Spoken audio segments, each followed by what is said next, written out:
नमस्कार, बहुत स्वागत है आपका INS 24/7 में। मैं हूं आपके साथ नदीम अहमद। शाम के 5 बज चुके हैं, वक्त हो चला है 5 का पंच का, जिसमें देश दुनिया की 5 अहम खबरें आप तक पहुंचाते हैं। और आज 5 के पंच की पहली खबर बांग्लादेश से है। दरअसल बांग्लादेश में आज से रहमान युग की शुरुआत हो गई है। रहमान युग का इसलिए मकसद है कहना कि तारिक रहमान ने बांग्लादेश के नए प्रधानमंत्री के रूप में शपथ ले ली है। वहीं आज 5 के पंच की दूसरी बड़ी खबर मध्य प्रदेश से जुड़ी है, जहां पर बजट सत्र चल रहा और बजट सत्र के दौरान विपक्ष ने इंदौर में दूषित पानी से हुई मौतों का मुद्दा उठाते हुए हंगामा किया।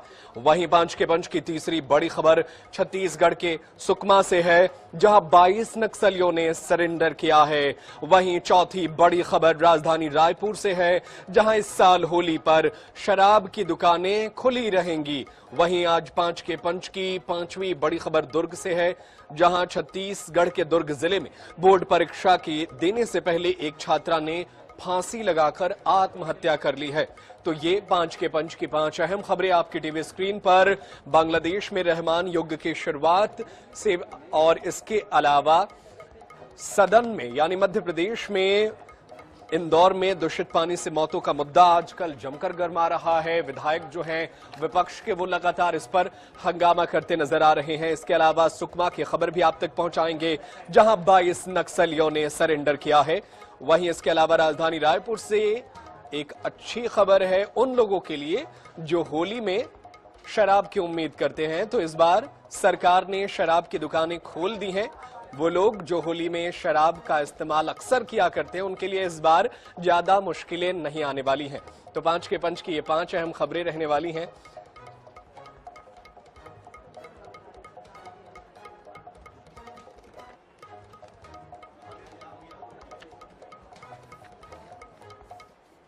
और चलिए खबरों में आगे बढ़ते हैं और 5 के पंच की पहली खबर आप तक पहुंचाते हैं। पहली खबर पड़ोसी मुल्क बांग्लादेश से है, जहां पर बांग्लादेश में नई सरकार ने शपथ ग्रहण कर लिया है और तारिक रहमान जो है वो बांग्लादेश के प्रधानमंत्री बन चुके हैं। इस कार्यक्रम में शामिल होने के लिए अलग अलग देशों के प्रतिनिधि राजधानी ढाका पहुंचे। इसके साथ ही भारत की तरफ से शपथ ग्रहण में हिस्सा लेने के लिए लोकसभा स्पीकर ओम बिरला ढाका पहुंचे। 13वीं राष्ट्रीय संसद के निर्वाचित सदस्यों ने मंगलवार 17 फरवरी की सुबह शपथ ली। इसके साथ ही आम चुनाव के बाद सत्ता हस्तांतरण की औपचारिक प्रक्रिया पूरी हो गई, जिसने कई महीनों से जारी राजनीतिक अनिश्चितता का अंत किया। आधिकारिक नतीजों के मुताबिक बांग्लादेश नेशनलिस्ट पार्टी के नेतृत्व वाले गठबंधन ने 297 में से 211 सीटों पर जीत हासिल की है, जबकि बांग्लादेश जमाते इस्लामी के नेतृत्व वाले 11 दलों के गठबंधन ने अकेले इस पूरे मामले में 77 सीटों पर जीत दर्ज की है। 7 सीटों पर निर्दलीय उम्मीदवार विजयी रहे हैं। इसके अलावा जमाते इस्लामी को 68 सीटें मिली है। पूर्व प्रधानमंत्री शेख हसीना की पार्टी आवामी लीग को चुनाव लड़ने की अनुमति नहीं दी गई थी। बता दें कि शपथ ग्रहण समारोह संसद परिसर के साउथ प्लाजा में आयोजित किया गया। मुख्य चुनाव आयुक्त AMM नासिर उद्दीन ने सुबह करीब 10:42 पर नवनिर्वाचित सांसदों को शपथ दिलाई। संवैधानिक प्रावधानों के अनुसार स्पीकर या डिप्टी स्पीकर की अनुपस्थिति में यह जिम्मेदारी मुख्य चुनाव आयुक्त निभाते हैं। बांग्लादेश में नई सरकार ने शपथ ग्रहण कर ली है और पूर्व प्रधानमंत्री खालिदा जिया के पुत्र हैं तारिक रहमान, उन्हें प्रधानमंत्री बनाया गया है। इनकी पार्टी ने प्रचंड बहुमत से वापसी की है सत्ता में, जहां 151 सीटों की जरूरत होती है सरकार बनाने के लिए, वहां 211 सीटों पर जीत हासिल हुई है। और चलिए विदेश मामलों के माहिरीन हमारे साथ जुड़ गए हैं, ब्रह्मदीप अलूने, उनका रुख कर लेते हैं। सर, नई सरकार ने शपथ ले ली है और इसके साथ ही बड़ी उम्मीदें भी हैं नई सरकार से। क्या माना जाए कि बांग्लादेश में जो अराजकता का दौर हमने पिछले 1-2 महीने में देखा है, वो अब कम से कम नहीं होगा और जिन लोगों ने अराजकता की उन्हें ये सरकार सजा देगी? क्या ये उम्मीद कर सकते हैं मौजूदा सरकार से? नटिन जी, देखिए, यह जो कैबिनेट बनी है और जाते जाते जो मोहम्मद यूनुस ने भारत के बारे में कहा है, तो उसके बाद सारी अपेक्षाएं तारिक रहमान से लगाना ठीक ही है। और इसलिए भी क्योंकि तारिक रहमान ने न केवल पड़ोसी देशों का आमंत्रित किया है, लेकिन लोकतांत्रिक देशों का भी ध्यान रखा है। तो बीएनपी का आप एजेंडा ले लें, चुनावी एजेंडा ले लें, जैसा उन्होंने अल्पसंख्यकों की सुरक्षा सुनिश्चित करने के लिए कहा है, पड़ोसी देशों से अच्छे संबंधों की बात कही है। इवन जो बीएनपी के राष्ट्रीय अध्यक्ष है, उन्होंने भी प्रधानमंत्री मोदी की तारीफ की है जब उन्होंने तारिक रहमान को बधाई दी थी। तो अपेक्षाएं और उम्मीदें तो इस सरकार से की ही जाना चाहिए। और सबसे अच्छी बात है कि जमात इस्लामी पार्टी सत्ता में नहीं आई है। इसका मतलब स्पष्ट है कि बांग्लादेश धर्मनिरपेक्ष राष्ट्र रहेगा, लोकतांत्रिक राष्ट्र रहेगा, और ये जो सारी चीजें हैं ये भारत के पक्ष में दिखाई देती है। नदीम जी, बिल्कुल भारत के पक्ष में दिखाई देती है, लेकिन सर जब चुनाव का दौर था उस दौरान तारिक रहमान का एक बयान बहुत सुर्खियों में रहा, वो मैं आपसे उस पर जवाब चाहता हूं। तारिक रहमान ने कहा था कि ना दिल्ली ना पिंडी, जो सरकार बनेगी वो ढाका के हक में उसकी भलाई की बात करेगी। पिंडी और दिल्ली का मतलब ये है कि रावलपिंडी पाकिस्तान और दिल्ली मतलब हमारा देश। तो यानी जो सरकार है वो क्या माना जाए कि वो उस तरीके से हमारे साथ नहीं होगी जैसे शेख हसीना जो है कभी हमारे साथ हुआ करती थी और 15 साल बांग्लादेश से ज्यादा बेहतर रिश्ते रहे। नितिन जी देखिए, सबसे पहले तो शेख हसीना भारत के साथ ही ये सोचना पूर्ण रूप से सही नहीं लगता, संतुलित नहीं लगता, क्योंकि शेख हसीना के दौर में सबसे ज्यादा जो संबंध गांठे गए थे वो चीन से ज्यादा गांठे गए थे, और भारत और बांग्लादेश के जितने मैत्रीपूर्ण बांग्लादेश में नहीं है उतने ज्यादा चीन और बांग्लादेश के हैं। लेकिन यहाँ पर सबसे महत्वपूर्ण बात यह है कि पिंडी एक सैन्य मुख्यालय है पाकिस्तान का, तो सेना का शासन है। रही बात दिल्ली की, तो हमने यह संदेश देने में हम कामयाब रहे कि हम बांग्लादेश के अवाम के साथ हैं, किसी पार्टी के साथ नहीं है। तो शेख हसीना के दौर में ये एक छवि बन गई थी कि भारत की जो सरकार है वो शेख हसीना या अवामी लीग का समर्थन करती। ये संदेश ठीक नहीं था, और यह बेहतर संदेश है अब कि हम बांग्लादेश के अवाम के साथ ही, पार्टी किसी की भी सत्ता में हो। जाहिर सी बात है यहाँ पर भारत को एज मिल रही है, भारत का समर्थन बढ़ा है, और अभी बांग्लादेश के अवाम की जो उन्होंने जो कुछ उनके विचार व्यक्त किए गए हैं, तो जाहिर सी बात है वो भारत के स्टैंड को पसंद कर रहे हैं। नदीम जी, बिल्कुल जाहिर सी बात है कि वो नई चीजें जो है वो बदल रही हैं, लेकिन भारत का रुख जो है पसंद आ रहा है। बहुत शुक्रिया डॉक्टर ब्रह्मदूत अलूने जी हमारे साथ जुड़ने के लिए और इस पर चर्चा करने के लिए। तो बांग्लादेश में नई सरकार का शपथ ग्रहण हो चुका है और शपथ ग्रहण के बाद से प्रधानमंत्री बन चुके हैं तारिक रहमान, और सरकार ने काम करना शुरू कर दिया है। देखना होगा कि दिल्ली और ढाका के रिश्तों में अब किस तरीके से बदलाव होते हैं, सबकी नजर रहती रहेगी इस पर।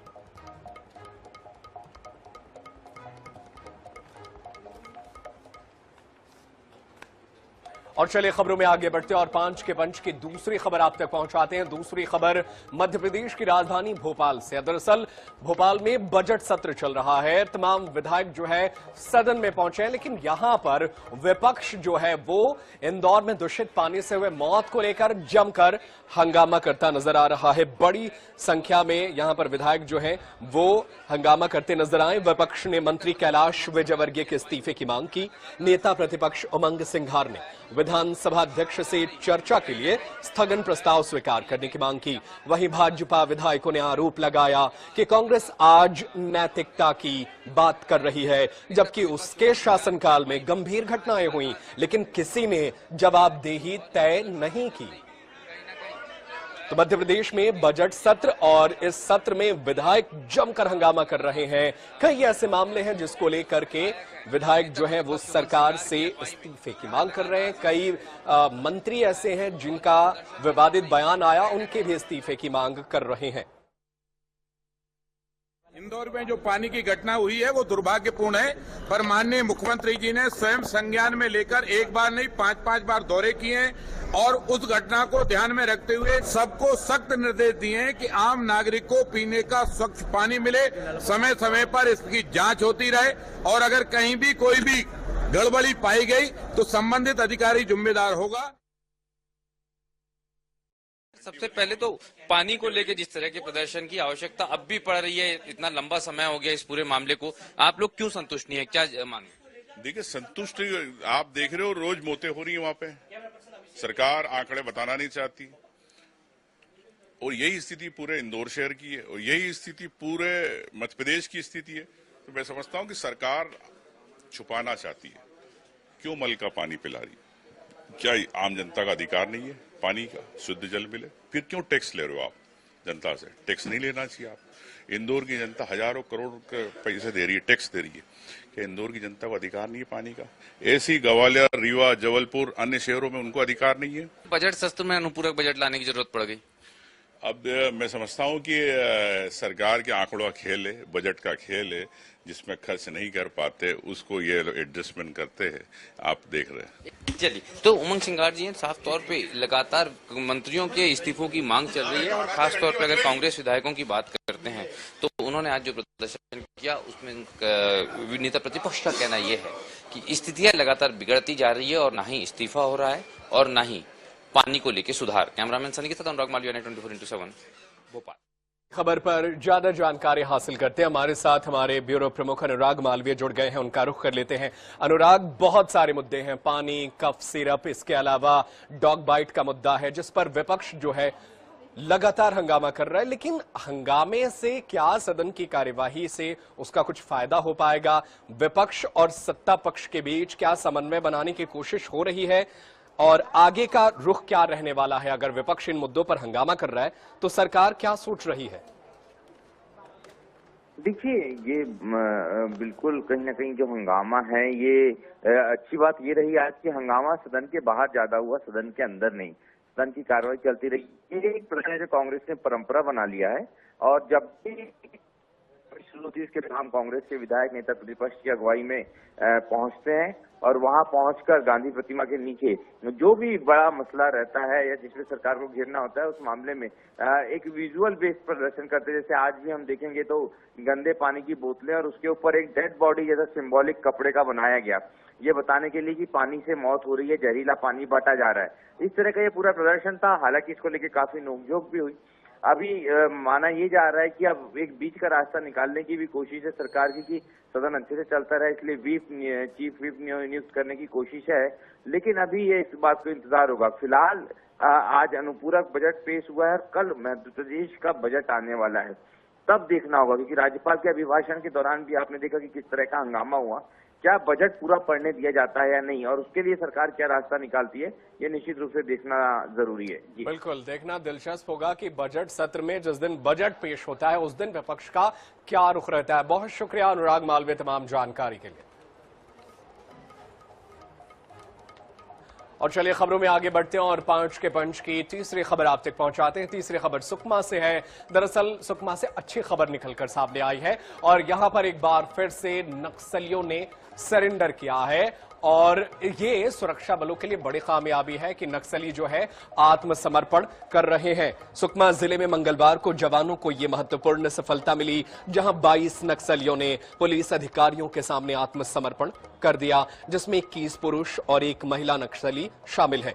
पुलिस अधिकारी ने बताया कि आत्मसमर्पण करने वाले नक्सली जगरगुंडा, पेद्दाबुडकेल और मोरपल्ली जैसे इलाके में सक्रिय थे। आत्मसमर्पित नक्सलियों को शासन की पुनर्वास नीति का लाभ मिलेगा। मुख्यधारा में लौटने पर हर नक्सली को 50-50 हजार रुपए के मान से प्रोत्साहन राशि दी गई। इन्हें आगे कई और भी सुविधाएं दी जाएंगे। तो लगातार नक्सली जो है आत्मसमर्पण कर रहे हैं। इस बार 22 नक्सलियों ने सरेंडर किया है, तो नक्सली मुख्यधारा में लौट रहे हैं और ये सुरक्षा बलों के लिए बड़ी कामयाबी है। वो नक्सली जो लगातार पहले हिंसा का रास्ता अपना रहे थे, वो नक्सली जो है अब नई जीवन की शुरुआत कर रहे हैं। लाल आतंक को इनकार करते हुए एक नए जीवन की शुरुआत कर रहे हैं और इस बार 22 नक्सलियों ने आत्मसमर्पण कर दिया है, जिसमें 21 पुरुष और एक महिला शामिल है। अधिकारियों ने बताया कि आत्मसमर्पण करने वाले नक्सली जगरगुंडा, पेद्दाबुडकेल और मोरपल्ली जैसे इलाकों में एक्टिव थे और अब इन्होंने आत्मसमर्पण कर दिया। हमारी टीवी स्क्रीन पर ये तस्वीरें भी हम आप तक पहुंचा रहे हैं। जब नक्सली जो है सेना के अधिकारियों के पास पहुंचे, उन्होंने यहां पर आत्मसमर्पण किया, तो ये बड़ी और अच्छी खबर है।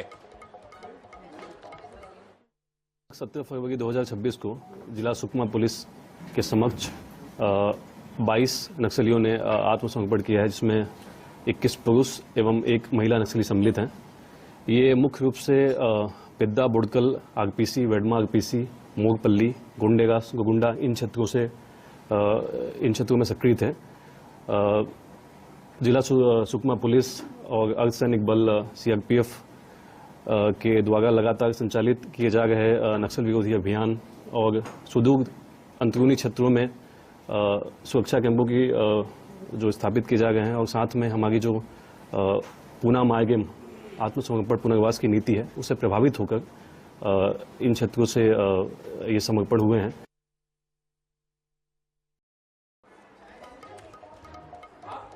और चलिए खबरों में आगे बढ़ते हैं और चौथी खबर का रुख करते हैं। खबर राजधानी रायपुर से है। दरअसल छत्तीसगढ़ में 5 में से 3 ड्राई डे को समाप्त कर दिया गया है, जिसके बाद से अब शराब जो है होली के दिन भी लोग जो है खरीद सकेंगे।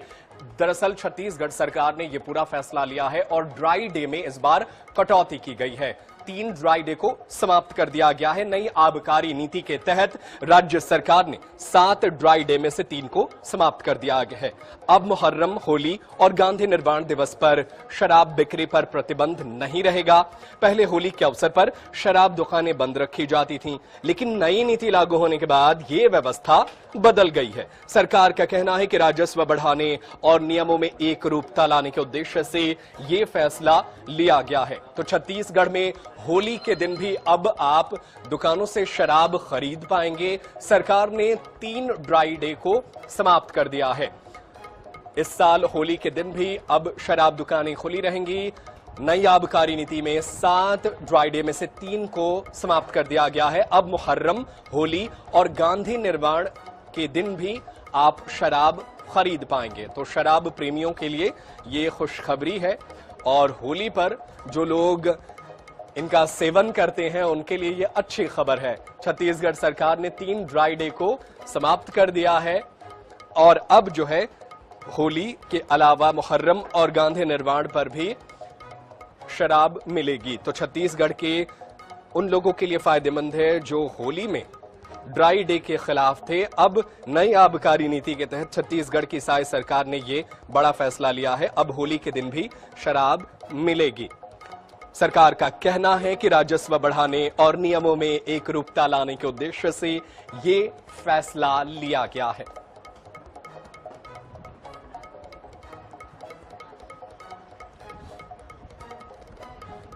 और चलिए इसी खबर पर ज्यादा जानकारी के लिए हम अपने सहयोगी का रुख कर लेते हैं। हमारे साथ मनोज नायक फोन लाइन पर मौजूद हैं। मनोज, देखिए सरकार ने तो एक रूपता लाने के उद्देश्य से यह फैसला किया है, लेकिन ऐसे ही माना जाता है कि त्योहारों पर शराब का बिकना और इससे जो है कई और मामले बढ़ जाते हैं। विपक्ष का क्या रुख है और लोग इस पर क्या सोच रहे हैं, बताइए विस्तार से हमारे दर्शकों को। निश्चित रूप से होली के दिन ऐसे ही जो है लॉ एंड ऑर्डर की स्थिति रहती है। पुलिस के ओर से जो है अतिरिक्त बल लगाया जाता है। इसके अलावा जो प्रशासन की अपनी तैयारियां रहती है और अब तक के यह देखने में आया है कि जो आबकारी विभाग की जो आबकारी नीति रहती है उसमें 7 दिनों को ड्राई डे रखा गया है, जिसमें 2 नेशनल पर्व हैं, 26 जनवरी, 15 अगस्त। इसके अलावा जो है राष्ट्रपिता महात्मा गांधी की जयंती और पुण्यतिथि, साथ ही साथ जो है मुहर्रम, इसके अलावा जो गुरु घासीदास जी की जयंती और होली का पर्व। इसमें से 3 ड्राई डे को है वर्ष 2025-26 की आबकारी नीति में 3 ड्राई डे को समाप्त कर दिया गया, जिसमें सबसे पहले से मुहर्रम, उसके अलावा जो था गांधी जी की पुण्यतिथि और तीसरा जो था होली का पर्व जिस दिन होली खेला जाता है। तो इसी के मद्देनजर जो है इस वर्ष जो है होली के दिन जब होली खेला जाएगा उस दिन जो है सभी शराब दुकानें खुली रहेगी। तो निश्चित रूप से जो है कहीं न कहीं पुलिस के लिए भी चुनौती रहेगी, प्रशासन के लिए भी सिरदर्दी रहेगी। इसे देखते हुए जो है Raipur police commissioner doctor Sanjeev Shukla ने एक अनुरोध पत्र जिला कलेक्टर को भेजा है कि इस पर पुनर्विचार किया जाए, क्योंकि वैसे ही लॉ एंड ऑर्डर की स्थिति रहती है। तो ऐसे में बिल्कुल लॉ एंड ऑर्डर की बात तो रहती ही है मनोज, लेकिन बड़ा सवाल ये भी रहता है क्या राजस्व को भी मेंटेन करने के लिए सरकार को यह फैसला लेना पड़ा? जी, निश्चित रूप से कहीं न कहीं जो है आबकारी विभाग राजस्व जो जमा करती है उससे जो है शासन को बड़ा राजस्व मिलता है। और इसी के मद्देनजर जो बीते 2 दिनों की बात हमने की थी, जिसमें मुहर्रम और गांधी जी की पुण्यतिथि, तो इन 2 दिनों को जब खोला गया शराब दुकान तो बिल्कुल शराब दुकानें तो खोली गई हैं। अब पुलिस प्रशासन के लिए बड़ी चुनौती रहेगी उस दिन लॉ एंड ऑर्डर को मजबूत रखना। बहुत शुक्रिया मनोज तमाम जानकारी के लिए। 5 के पंच में आज के लिए इतना ही। देश दुनिया की खबरें लगातार जारी है, आप कहीं मत जाइए, देखते रहिए INS 24/7। धन्यवाद।